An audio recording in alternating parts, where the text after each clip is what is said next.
We all know that the sun's energy creates heat and light, but it can also be converted to make electricity. Solar power is captured and converted to usable energy with solar photovoltaics or PV panels. Photons, or energy from the sun, radiate out and collide with a semiconductor on a PV panel. Each panel is made up of several individual cells which create an electric field similar to a battery. The photons strike the cell and their energy feeds electrons into the semiconductor.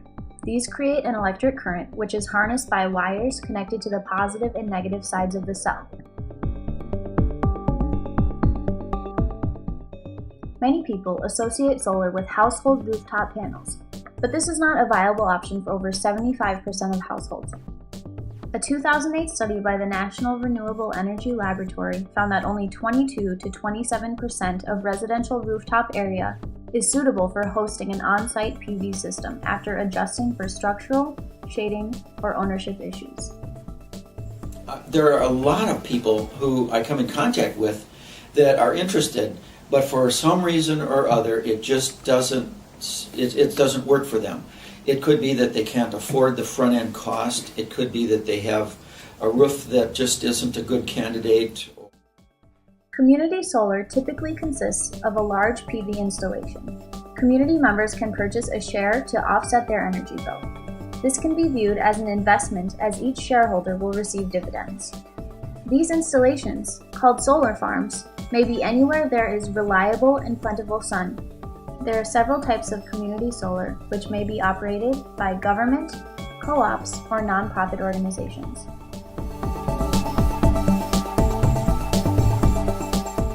While there are community solar pioneers across the country, the biggest boom of solar gardens has been in Colorado due to legislation enacted in 2010.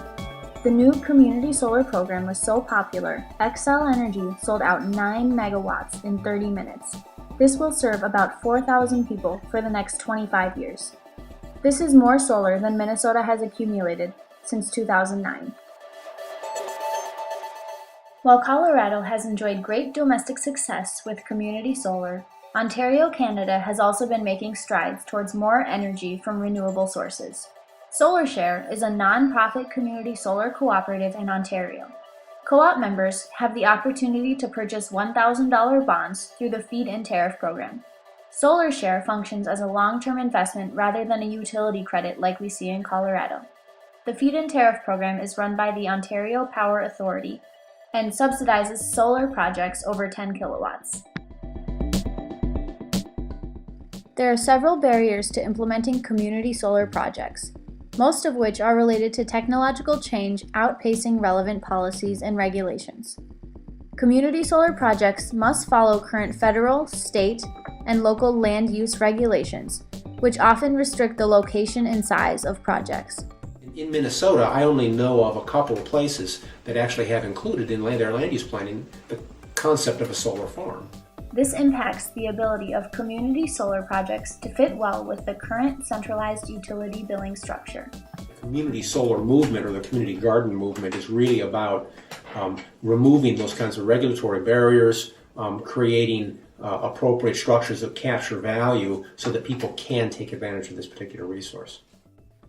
Net metering is sending excess electricity from solar back into the grid and having your electrical meter run backwards. It applies to individual home solar projects, but is currently not available for community solar projects. According to the Securities and Exchange Commission, community solar organizers must take care to comply with both state and federal securities regulation and preferably to steer clear of inadvertently offering securities. In order to see community solar grow here in Minnesota and across the U.S., the utility companies will need to either integrate a new billing system that includes energy from community solar by allowing the shared use of PV systems, or enact legislation that requires utilities to create billing and purchase power from community solar projects.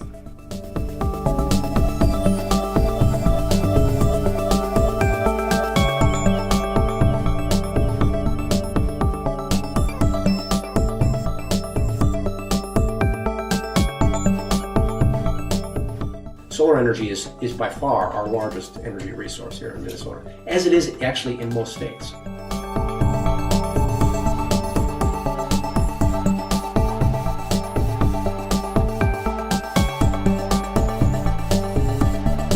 Drinking the Kool-Aid. Yeah, the solar Kool-Aid. Drinking the solar Kool-Aid.